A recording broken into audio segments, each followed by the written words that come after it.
घरातली लोक भांडतात, जवळची लोक त्रास देतात. तुम्ही ज्यांच्यावर विश्वास ठेवताय तीच लोक तुमचा विश्वासघात करतात. नमस्कार मंडळी, श्री स्वामी समर्थ. स्वागत आहे तुमचे आपल्या स्वामी शक्ती या चॅनलवरती. बघा, कित्येक वेळा आपल्या जवळची लोक सतत आपल्याला टार्गेट करतात. ज्यांच्यावर आपण खूप प्रेम करतो तीच लोक आपल्याला इग्नोर करतात, तीच लोक आपल्याला सोडून जातात. ज्यांच्यासाठी आपण खूप गोष्टी करतो, ज्यांच्यावर आपण खूप उपकार करतो, पुढे तीच लोक आपल्याला त्रासदायक होतात. ज्यांच्या आयुष्यात अशी काही लोक असतील जी तुम्हाला रडवत असतील, तुम्हाला त्रास देत असतील, ज्यांच्यासाठी तुम्ही खूप केले, खूप उपकार केलेत, पण तीच लोक आत्ता मात्र तुम्हाला शत्रूसारखं वागवत असतील, त्यांनी कमेंटमध्ये जरूर तुमची समस्या मला सांगा. कारण आज या व्हिडिओमध्ये मी तुम्हाला एक असा पॉवरफुल उपाय सांगणार आहे. या उपायाने तुमचा कितीही मोठा शत्रू असेल, तुम्हाला कितीही त्रास देणारा एखादा व्यक्ती असेल, मग तो तुमच्या घरातला असेल, जवळचा असेल किंवा अगदी तुमच्या बाजूचा, शेजारचा कुणीही असेल, तो व्यक्ती तुमच्या समोर झुकेल. हा उपाय केल्यानंतर तुमचा कितीही मोठा शत्रू तुमचा मित्र होईल. ज्यांनी तुम्हाला रडवलं होतं ती स्वतः रडतील. बघा, आता मी तुम्हाला 3 उपाय सांगणार आहे. त्यापैकी तुम्ही एक केला तरी खूप आहे. सगळ्यात पहिला उपाय आठवड्यातील कुठल्याही दिवशी करता येणार आहे. जो दिवस तुम्हाला आवडीचा वाटतोय त्या दिवशी तुम्ही हा उपाय करू शकता. या उपायासाठी तुम्हाला लागणार आहे एक गुलाबाचं फूल. खूप काही नाही, फक्त एक गुलाबाचं फूल घ्या आणि या गुलाबाच्या फुलाच्या 11 पाकळ्या घ्या. गुलाबाचं फूल शक्यतो आपण जे विकत घेतो ते घ्या, त्याच्या पाकळ्या जेणेकरून मोठ्या असतात. बरोबर 11 गुलाबाच्या पाकळ्या छान तुम्हाला घ्यायच्या आहेत आणि 11च्या 11 गुलाबाच्या पाकळ्यांवरती तुम्हाला तुमच्या शत्रूचं नाव लिहायचं आहे. जे पण नाव असेल ते कुठल्याही रंगाच्या पेनाने तुम्हाला त्या गुलाबाच्या पाकळ्यांवरती लिहायचं आहे. 11ही गुलाबाच्या पाकळ्यांवरती शत्रूचं नाव लिहिल्यानंतर तुम्हाला यातील एक गुलाबाची पाकळी आपल्या उजव्या हातामध्ये पकडायची आहे. डोळे बंद करायचे आहेत. शत्रूचा चेहरा डोळ्यासमोर आणायचा आहे. 3 वेळा शत्रूचं नाव घ्यायचं आहे.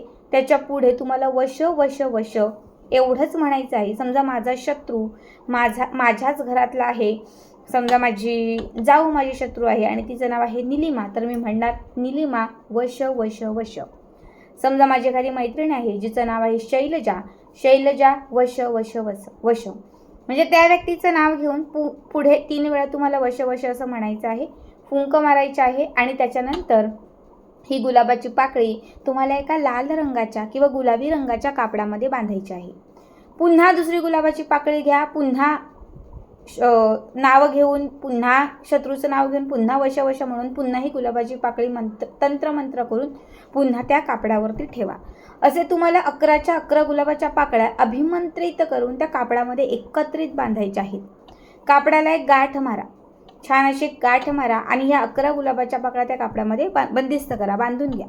आता ही तयार केलेली जी पोटली आहे, ही तयार केलेली पोटली आपल्या घरामध्ये जिथे कुणी हात लावणार नाही, जिथे कुणी त्याला टच करणार नाही, तुमच्याशिवाय कोणी शक्यतो पाहणार नाही, अशा ठिकाणी ती गुप्त ठेवा.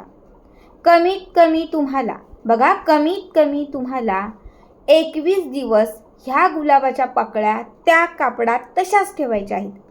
21 दिवसात ते कापड सोडा. समजा त्या पाकळ्या पूर्ण चिघळल्या, खराब झाल्या, पूर्ण खराब झाल्या, चिघळल्या, का त्यातून पाणी वगैरे येतंय अशा झाल्यात, तर समजून जा की तुम्हाला खूप त्या शत्रूचा त्रास होता. ज्याने तुम्हाला काही केलं होतं किंवा जी कुठली व्यक्ती होती त्याची खूप नजर होती आणि म्हणून ते आता पूर्णतः संपलंय. गुलाबाच्या पाकळ्या जर सुकल्या, गुलाबाच्या पाकळ्या जर कापडामध्ये सुकून खरखरीत अशा झाल्या, तर कापडासोबत आपल्या घरामध्ये जाळा, जेणेकरून त्याची राहिलेली नजर बाधा जे काही असेल ते घरामध्येच जळेल, पूर्णतः तुमच्या आयुष्यातून आणि घरातून संपेल. 21 दिवसानंतर तुम्ही बघाल त्या व्यक्तीच्या वागणुकीत खूप फरक दिसेल. कुठलीही ती व्यक्ती असेल पूर्णतः सुधारलेली असेल. दुसरा उपाय सांगतेय.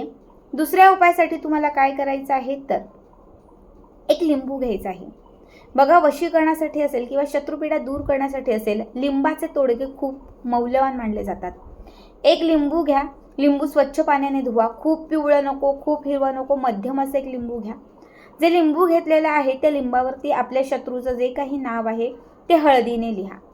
थोडी हळद ओली करा आणि त्याच्यावरती नाव लिहा.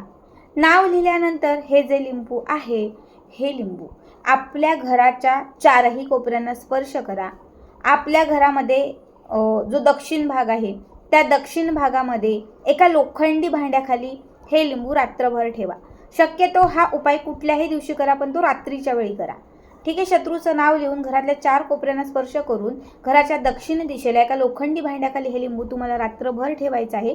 सकाळी सगळ्यांच्या अगोदर तुम्हाला उठायचं आहे आणि उठल्यानंतर बघा, सगळ्यांच्या आधी उठल्यानंतर हे लिंबू घराच्या बाहेर घेऊन जायचं आहे आणि घराच्या बाहेर घेऊन गेल्यानंतर हे जे लिंबू आहे हे तुम्हाला 2 भागात कट करायचं आहे. 2 भागामध्ये लिंबू कट केल्यानंतर ते 2 दिशांना तुम्हाला फेकून द्यायचं आहे आणि घरात येण्यापूर्वी तुम्हाला स्वच्छ पायावर हातावर तुम्हाला पाणी घ्यायचं आहे. बघा, हा उपाय तुम्ही ज्या दिवशी कराल त्या दिवसापासून सलग 7 दिवस करायचा आहे.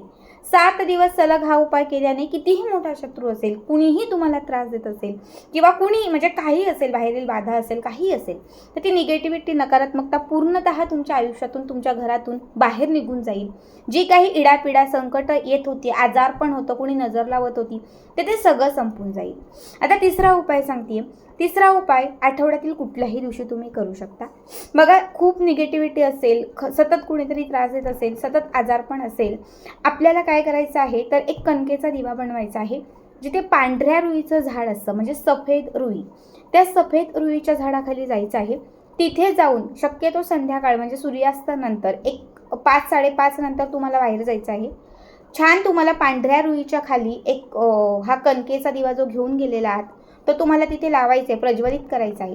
दिव्याची वात तुम्हाला पेटवायची आहे, म्हणजे दिवा प्रज्वलित करायचा, दिव्याला हळदी कुंकू अर्पण करायचं आहे आणि त्याच्यानंतर तिथे बसून तुम्हाला 21 वेळा, बघा 21 वेळा तुम्हाला हनुमानांचं स्मरण करून ओम हनुमंताय नमः, ओम हनुमंताय नमः असं 21 वेळा हनुमानांचं स्मरण करून तुम्हाला तुमची शत्रुबाधा दूर होण्यासाठी प्रार्थना करून त्या पांढऱ्या रुईच्या झाडाजवळ, बघा पांढऱ्या रुईच्या झाडाजवळ तुम्हाला एक कोरं करकरीत वस्त्र सोडून यायचं आहे.